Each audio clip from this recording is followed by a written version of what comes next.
Friends, welcome to secret of சமையல். இன்னைக்கு நம்ம பார்க்க போறது ரொம்ப ஈஸியா ஒரு சாக்கோ லாவா கேக் எப்படி செய்யலாம் அப்படிங்கிறது தான். இந்த சாக்கோ லாவா கேக் வந்து நம்ம பணியார கல்ல செய்ய போறோம். ரொம்ப சிம்பிள், சீக்கிரமே செஞ்சிடலாம் இந்த கேக்கு. சரி வாங்க, எப்படி இந்த லாவா கேக் செய்யலாம் அப்படின்னு நம்ம பார்க்கலாம். நம்ம ஃபர்ஸ்ட் இந்த லாவா ரெடி பண்ணிடலாம். உள்ள வைக்கக்கூடிய சாக்கோ லாவா. இப்போ இதுக்கு வந்துட்டு நான் கொஞ்சமா சாக்லேட் எடுத்துருக்கிறேன். நீங்க டைரி மில்க் கூட எடுத்துக்கலாம். இது வந்துட்டு சாக்லேட் காம்பவுண்ட். நான் வந்துட்டு ஒரு 75 கிராம் அளவுக்கு எடுத்துருக்கிறேன். இப்போ இதுல வந்து நம்ம நல்ல சூடான மில்க் ஊத்த போறோம். இது மெல்ட் பண்றதுக்காக.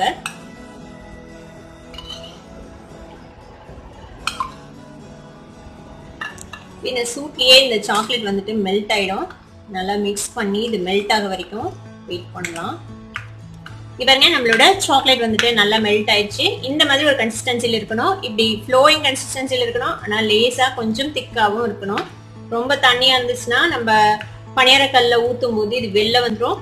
ரொம்ப கெட்டியா இருந்துச்சுன்னா லாவா ஃபார்ம் ஆகாது. அதனால இந்த மாதிரி ஒரு கன்சிஸ்டன்சில ரெடி பண்ணிக்கோங்க. இப்போ இந்த சாக்லேட் சாஸ்ல இருந்து நம்ம கொஞ்சமா எடுத்து வச்சுக்கலாம் கேக்ல ஊத்துறதுக்காக.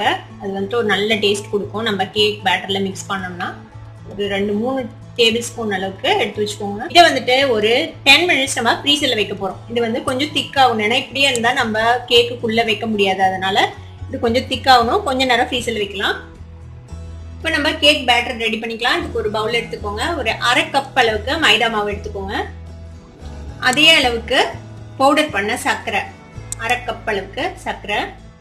இது வந்துட்டு 2 டேபிள் ஸ்பூன் அளவுக்கு கோகோ பவுடர், அதையும் இதுல சேர்த்திக்கலாம். இதுல ஒரு 1/2 டீஸ்பூன் அளவுக்கு பேக்கிங் பவுடர் சேர்த்திக்கோங்க. பிஞ்ச் ஆஃப் சால்ட் சேர்த்திக்கலாம், உப்பு ஒரே ஒரு பிஞ்ச். இது கூட ஒரு 1 டீஸ்பூன் அளவுக்கு வெனிலா எசன்ஸ் சேர்த்திக்கலாம்.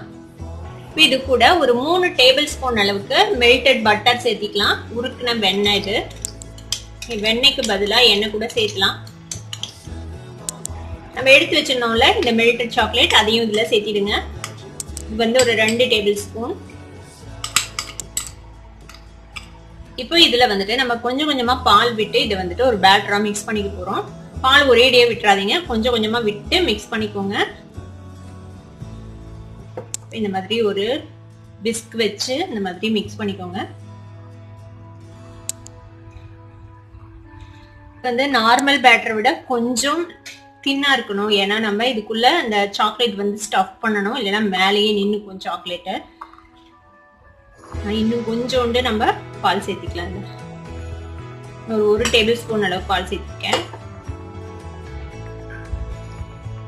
இந்த மாதிரி ஒரு கன்சிஸ்டன்சில நம்மளோட பேட்டர் இருக்கணும். இங்க பாருங்க, ரொம்ப கெட்டியாவும் இல்ல, ரொம்ப தின்னாவும் இல்ல. இந்த மாதிரி ஒரு கன்சிஸ்டன்சில ரெடி பண்ணிக்கோங்க. நல்லா மிக்ஸ் பண்ணியாச்சு. இப்போ நம்ம ஃப்ரீசர்ல வச்ச இந்த சாக்லேட், மெல்டட் சாக்லேட் பாருங்க, இந்த மாதிரி கெட்டியாயிடுச்சு. இந்த அளவுக்கு கெட்டியானா போதும், ரொம்ப கெட்டியாகணும்னு அவசியம் இல்லை. அப்பதான் நம்ம உள்ள வந்து ஃபில் பண்ண முடியும். இப்போ இது இருக்கட்டும். இப்போ நம்மளோட பணியார கல்ல அடுத்துல வச்சிருக்கேன். ஒரு 1 நிமிஷத்துக்கு மட்டும் ப்ரீ ஹீட் பண்ணிக்கோங்க, லோ ஹீட்ல வச்சு. இப்போ இதுல நம்ம பட்டர் இல்லைன்னா ஆயில் ஏதாவது கிரீஸ் பண்ணிக்கலாம்.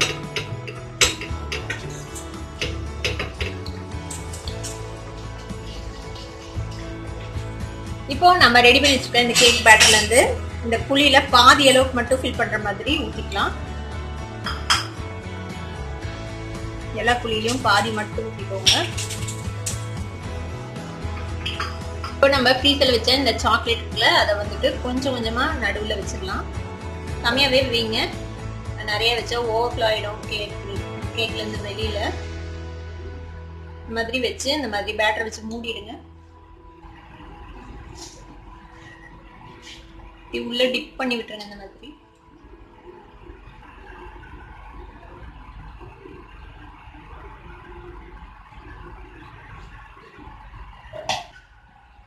எல்லாத்தையும் நம்ம சாக்லேட் ஃபில் பண்ணியாச்சு. இப்போ ஒரு மூடி போட்டு மூடிடலாம்.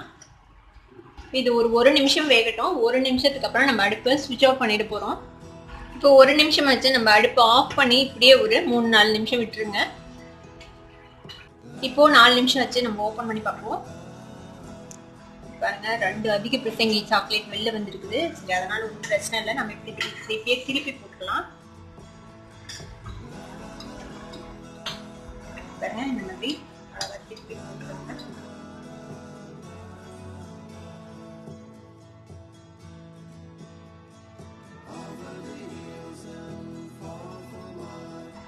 இப்போ திரும்பவும் நம்ம அடுப்பை பத்த வச்சு லோ ஃப்ளேம்ல 1 நிமிஷம் மட்டும் வைக்கலாம். இது எதுக்காக இந்த ஆஃப் பண்ணி செய்யறோம்னா நம்ம வந்துட்டு ஸ்ட்ரெயிட்டாவே ஃப்ளேம்ல வைக்கிறோம், அதனால தீஞ்சு போறதுக்கு வாய்ப்பு இருக்குது. அதுக்காக தான் நம்ம வந்துட்டு இடையில ஆஃப் பண்ணி திருப்பியும் நம்ம வைக்கிறோம். இப்போ இது திரும்பியும் ஒரே 1 நிமிஷம் அடுப்புல இருந்ததுக்கு அப்புறம் ஆஃப் பண்ணிட்டு திருப்பியும் மூடி வச்சு நம்ம ஒரு 2 நிமிஷம் விட போறோம். அடுப்பு ஆஃப் பண்ணிடலாம். இன்னொரு 2 மினிட்ஸ் இது வந்துட்டு வேகட்டும். அப்படியே இந்த சூட்லயே வந்துட்டு அது வெந்துடும். இப்போ ஆஃப் பண்ணி ஒரு 2 நிமிஷமா இருக்கு. இப்போ நம்ம ஓபன் பண்ணி பார்க்கலாம். பாருங்க நம்மளோட கேக் வெந்திருக்கும். இப்போ நம்ம எடுத்துடலாம்.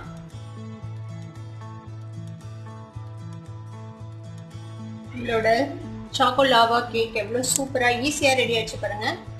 ரொம்ப ரொம்ப சிம்பிளாக இதை செஞ்சிடலாம் வெறும் பனியார கல்லுலையே. பாருங்க அழகா எவ்வளோ அழகா நம்மளோட கியூட்டா நம்மளோட சாக்கோ லாவா கேக் இப்போ ரெடி ஆயிடுச்சு. இந்த சூப்பரான சாக்கோ லாவா கேக்கை நீங்களும் ட்ரை பண்ணி பாருங்க. ட்ரை பண்ணி பார்த்துட்டு எனக்கு கமெண்ட்ஸில் ஃபீட்பேக் கொடுங்க. இந்த வீடியோ உங்களுக்கு பிடிச்சிருந்தா சப்ஸ்கிரைப் பண்ணுங்க, பக்கத்துல பெல் ஐகானை கிளிக் பண்ணுங்க. அப்போ என்னோட நோட்டிஃபிகேஷன்ஸ் உடனே உங்களுக்கு வந்து சேரும். தேங்க்ஸ் ஃபார் வாட்சிங் வீடியோ வியூவர்ஸ். Bye bye.